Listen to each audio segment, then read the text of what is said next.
Então hoje nós celebramos a vocação religiosa. No primeiro domingo nós celebramos a vocação para o ministério presbiteral, o ministério ordenado, aliás. No segundo domingo a vocação à família, domingo passado encerramos hoje.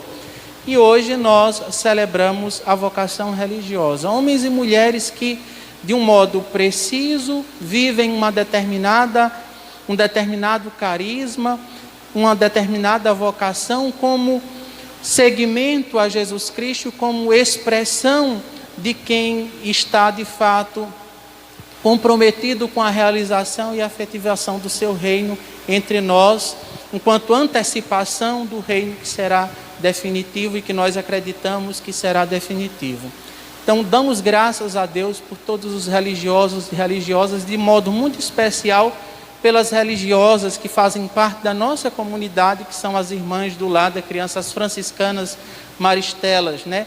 São as irmãs do lar da criança pobre aqui do lado, as irmãs do mosteiro, as irmãs do colégio das irmãs, enfim, são as franciscanas hospitaleiras, né? As clarissas. Damos graças a Deus por todos, mas de modo especial por essas que nós conhecemos, que estão junto da gente, que nós conhecemos a sua vida, o seu trabalho, a sua missão e a sua vocação.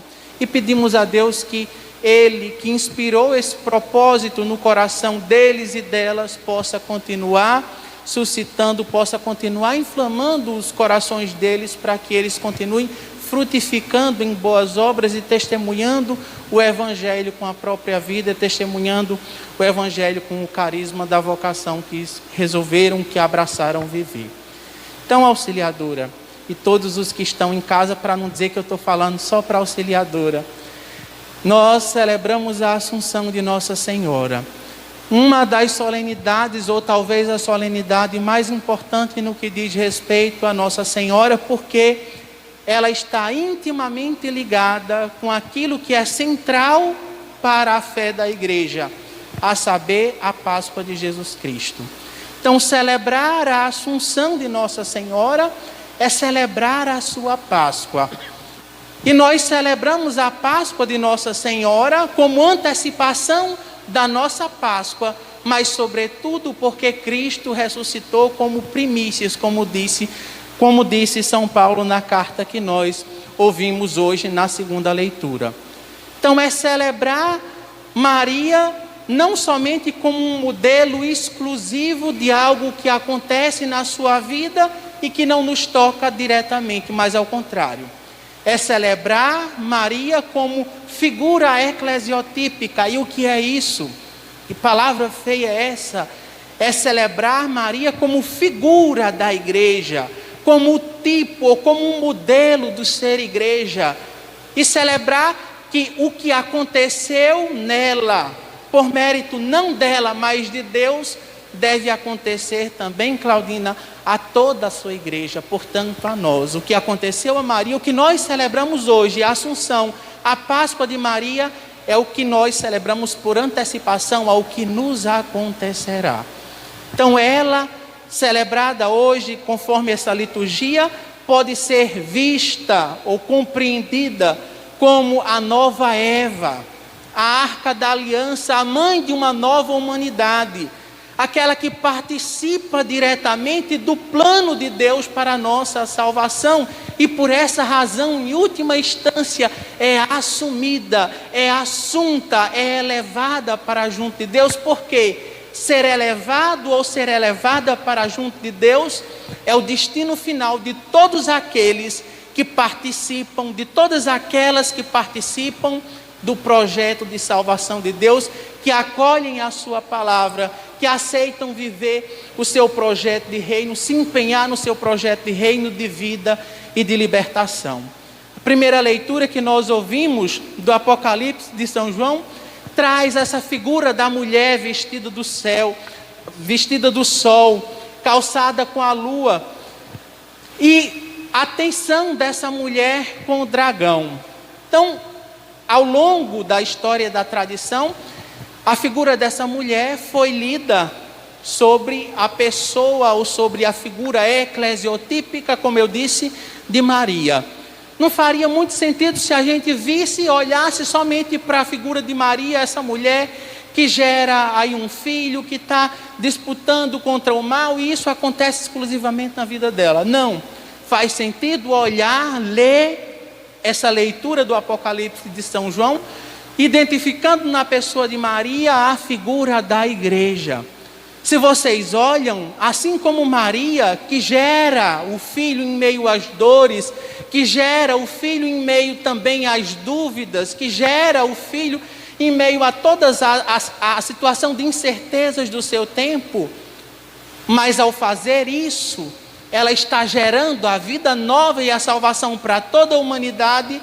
A igreja, como ela, é convidada a também gerar o novo, Júnior, a gerar uma vida nova, a efetivar um novo jeito de viver, novas relações no mundo, mesmo que no mundo vai continuar havendo, Edilma, a presença dos poderosos, a presença dos dragões, a presença de tudo que comprometeu a vida daquela mulher, ou que atenta contra a vida daquela mulher e daquela criança, continua atentando contra a vida da igreja. Então, se vocês olham, assim como, em última instância, o filho é elevado para junto de Deus, portanto, vitorioso em relação às realidades do mal, e claro que aqui se trata de uma alusão à ressurreição de Jesus Cristo, e ao celebrarmos a Assunção de Nossa Senhora, nós já estamos celebrando também uma alusão da vitória da igreja sobre todo o mal. É uma palavra de esperança para nós, continuarmos insistindo nos valores do reino, insistindo nos valores do Evangelho. E nos valores do reino e do Evangelho, é necessário que, enquanto igreja peregrina, nós assumamos a tarefa que aquela mulher assumiu ao ser levada para um lugar, o que? Deserto. Ser levado para um lugar deserto é assumir a nossa condição hoje de sermos uma igreja peregrina. O deserto, numa linguagem mais bonita e teológica, é o lugar da presença, do contato, da proximidade com Deus, mas é também o lugar da provação. É no deserto que a mulher enfrenta o dragão, é lá onde o dragão está tentando a mulher.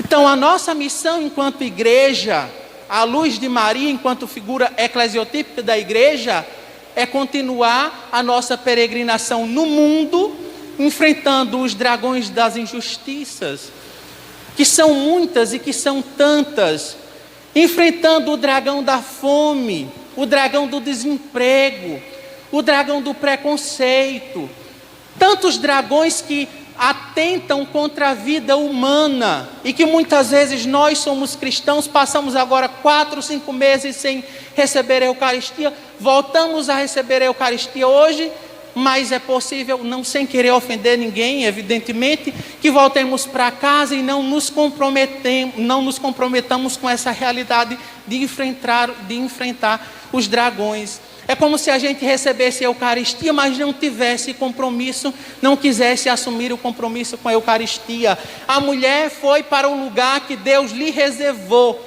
O lugar que Deus reservou para a mulher foi o deserto, porque é lá no deserto, contra o dragão, que a mulher aguarda o dia em que ela será assunta, que ela aguarda o dia em que ela será levada para junto de Deus, mas ela não deve aguardar sentada de braço cruzado esperando esse momento. Ela deve aguardar diante do dragão que causa injustiça, ela realizar a justiça. Diante do dragão que causa a desunião, ela realizar a união. Diante do dragão que causa discórdia, ela falar de unidade, ela falar de amor, ela falar de comunhão. Essa é a missão da igreja, à luz dessa figura eclesiotípica de Maria. Na segunda leitura que nós ouvimos, nós podemos ter a imagem de Maria como a nova Eva. Padre, você está surtado, porque o texto não fala nada de Maria, né, Joana? Foi você que leu, não foi a segunda leitura? Não está falando nada de Maria. Está dizendo é que Jesus Cristo ressuscitou dos mortos como primícias dos que morreram. E está fazendo uma genealogia da salvação a partir de Adão. Ora, por Adão veio a morte. Por um só homem entrou o pecado no mundo. Por um só homem entrou a morte. Mas aí São Paulo está dizendo, mas também por um só homem veio o quê? A salvação. Por um só homem A morte que significa, conforme o Gênesis 3, é preciso ler essa leitura comparando com o Gênesis 3, que significa o afastamento, que significa o distanciamento de Deus, o fechamento do homem para com Deus. A partir de Jesus Cristo, da ressurreição de Jesus Cristo, a morte vai significar agora o quê? Vai ter o seu fim, porque Jesus Cristo, por seu sacrifício, por sua vida, Ele nos reaproxima de Deus. Ele nos introduz novamente na vida em Deus. Por isso que Ele é o novo Adão. Aí, se Ele é o novo Adão, que nos comunica a vida nova em Deus, Maria é a nova Eva. Porque ela é portadora do novo Adão, Araceli. É ela que gesta, é ela que carrega, é ela que oferece para o mundo o novo Adão. Portanto, ela é a geradora de uma nova humanidade. E é por isso que eu dizia no início da fala, Jean, que a igreja, a exemplo de Maria, assunta ao céu que celebramos hoje, ela deve ser geradora de uma nova humanidade. Portanto, é uma palavra de esperança, de encorajamento, mas também de responsabilidade. Uma palavra, Helena, que nos chama a responsabilidade. A responsabilidade de assumirmos na nossa vida a missão que aquela mulher assumiu. E se é preciso falar da responsabilidade, aí nós vamos para o Evangelho. Esse Evangelho que é riquíssimo em imagens teológicas, mas que não pode passar despercebida a chamada de atenção que ele tem para a nossa responsabilidade em assumir a parcialidade daquela mulher depois que diz sim a Deus. Num primeiro momento, aí, a gente só escuta desse texto: Maria partiu apressadamente para uma região montanhosa, foi visitar a sua prima Isabel, e pronto. Se a gente entrasse aqui na querela dos biblistas, ela foi porque ela estava com dúvida, então ela foi realmente constatar se Isabel estava grávida. Se Isabel estava grávida como o anjo disse, então ela estava como o anjo tinha dito para ela, porque era o mesmo anjo, então a conversa era verdadeira. Os biblistas entram nisso. Não vou entrar na querela deles. Eu vou entrar na querela, na questão do lugar e do que significa dizer que foi para a casa de Isabel, ou que foi para uma região montanhosa. Isabel era uma mulher idosa, considerada estéril.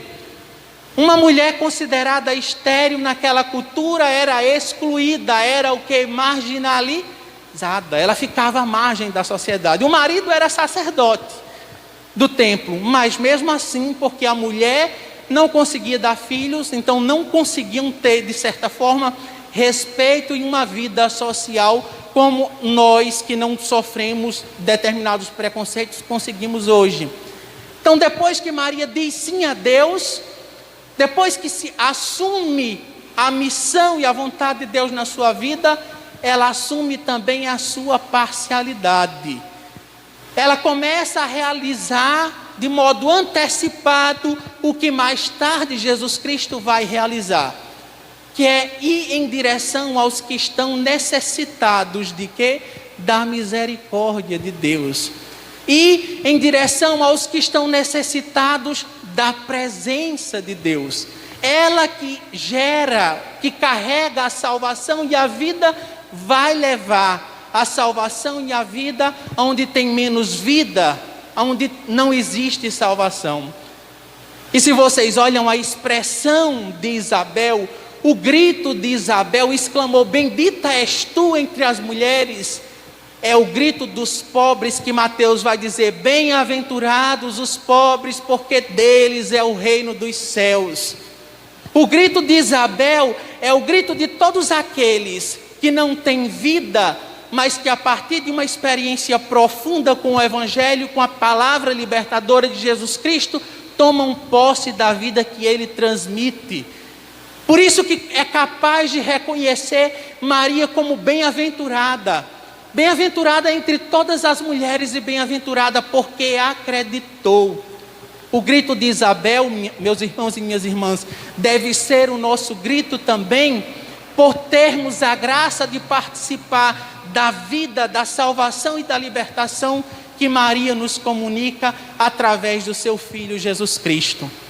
Maria, muito consciente do seu sim e da responsabilidade de transmitir a vida e a salvação, não assume para ela a responsabilidade do mérito disso, Araceli. Porque nós, se a gente faz alguma coisa boa e alguém elogia, e a gente enche o ego e começa a brilhar, E começa a querer brilhar. Maria não.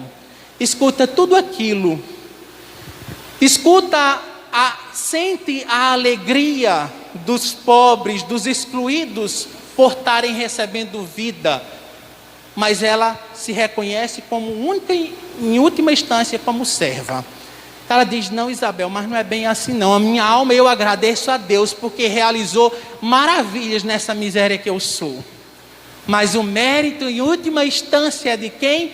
É dele. O que você está vendo, Isabel, a salvação que está chegando para mim e para você, é obra dele. É dizendo para a igreja não se colocar em última instância como toda poderosa, porque o todo-poderoso é aquele que está acima da igreja, é Deus. E Maria, que gera o todo-poderoso para o mundo, não se coloca acima dele, se coloca abaixo dele, como serva dele. É dizendo para a igreja que nós, enquanto igreja, Dilma, nós somos servos. Nós somos comunicadores da vida, nós somos comunicadores da salvação, nós somos comunicadores da libertação e da misericórdia. Nós não somos detentores, é o que Maria faz ao cantar o canto que eu fiz questão de dividir com Edilma, porque é uma voz feminina, e não somente porque é uma voz feminina, porque esse Deus que vem para dar vida, que vem para dar visibilidade a quem não tinha visibilidade. E se num primeiro momento ele deu visibilidade a quem era excluído, num segundo momento, no texto de hoje, ele dá visibilidade a quem não tinha voz, a mulher. Então Maria entoou esse canto. Nunca se escutou isso na Sagrada Escritura. Ou seja, é um Deus que vem para dar vida, que vem para dar dignidade. O que está oculto, ele o quê? Ele revela. E ele revela para dar, repito, vida e para dar dignidade. Então o cântico que faz todo um resumo da história da salvação é exatamente para Maria dizer: olhe, ele realiza sinais de salvação, vem realizando esses sinais de salvação ao longo da história e vai continuar realizando essa salvação. E ela é a Arca da Aliança. A aliança que não é essa Maria que dá esse sim, que assume o compromisso com o sim que recebe, ela se torna a Arca da Aliança. Logo no início, Isabel exclama: como é que eu posso merecer que a mãe do meu Salvador me venha visitar? Se vocês lembram lá, Davi tem medo. Aliás, não, como é que pode a arca vir para minha casa? Não vem de jeito nenhum, não quero nem saber. É demais para mim. Isabel não tem alegria, porque de fato a salvação, quando chega no meio dos pobres, dos humildes, dos marginalizados, é para eles o quê? Motivo de alegria. Ora, mas eu como é que pode? Mas se alegra, E no final, depois que Maria entoou o canto a Deus, o texto diz: ela ficou 3 meses com Isabel e depois voltou para casa. Quando a gente volta para o Antigo Testamento, agora eu não sei dizer o nome lá da criatura, mas a arca ficou 3 meses lá na casa de bem alguma coisa. A arca de lá tinha uma lei que era rígida, que era dura, que era inflexível, que mais separava do que juntava. Maria, enquanto arca da aliança, traz a lei que se configura ou que se efetiva como amor, como misericórdia. Uma lei que inverte a lógica do mundo, que derruba dos tronos poderosos e eleva os humildes, não para colocar os humildes onde estavam os poderosos, nos tronos dos poderosos, mas derruba os poderosos dos seus tronos para que Deus possa reinar sobre todos, para que Ele assuma o trono que lhe é devido. E para que poderosos e humildes sejam elevados à mesma categoria de irmãos. Porque essa nova lei é lei do amor, é lei da comunhão, é lei da igualdade, é lei da fraternidade. É lei que sacia os que não têm nada, de fome de vida, de amor, de dignidade, de perdão, de misericórdia. É lei que denuncia os que enriquecem às custas dos pobres, os que enriquecem ilicitamente à custa da miséria de muitos. Mas é lei, em última instância, que revela amor e misericórdia a todos. Por essa razão, essa mulher, que nós celebramos hoje, Assunta ao Céu, se torna para nós um modelo certo de como nós devemos ser igreja. Um modelo certo de como nós devemos ser fiéis e amantes do Evangelho. E assim como Maria está junto de Deus, nós também, na medida em que com ela formos capazes de aderir a Deus e ao seu projeto, cada vez mais na nossa peregrinação, nos aproximaremos de Deus e um dia, junto com ela, estaremos definitivamente próximos de Deus. Louvado seja nosso Senhor Jesus Cristo. Para sempre seja louvado. Renovemos, irmãos e irmãs, a nossa profissão de fé. Creio em Deus Pai Todo-Poderoso, Criador do céu e da terra, e em Jesus Cristo, seu único Filho, nosso Senhor, que foi concebido pelo poder do Espírito Santo, nasceu da Virgem Maria, padeceu sob Pôncio Pilatos, foi crucificado, morto e sepultado, desceu à mansão dos mortos, ressuscitou ao terceiro dia, subiu aos céus, está sentado à direita de Deus Pai Todo-Poderoso, de onde há de vir julgar os vivos e os mortos. Creio no Espírito Santo, na Santa Igreja Católica, na comunhão dos santos, na remissão dos pecados, na ressurreição da carne, na vida eterna. Amém. Manifestemos nossa confiança no Senhor pelas nossas preces.